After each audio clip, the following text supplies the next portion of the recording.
जय श्री कृष्ण संयमेन्द्रियग्रामं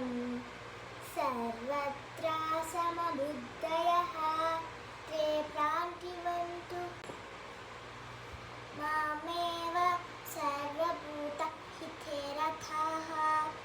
एवं सततयुक्ता हे भक्ता स्वां पर्युपासते ये चाप्यक्षरमव्यक्तं तेजाङ्के योगवित्तमाः मय्यावेश मनो एमां नित्ययुक्ता उपासते श्रद्धयोपरयोपेताः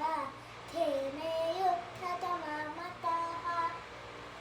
क्लेशोऽधिकतरस्तेषाम् अव्यक्तासक्तचेतसाम् अव्यक्ता हि गतिर्दुःखं देहवद्भिरव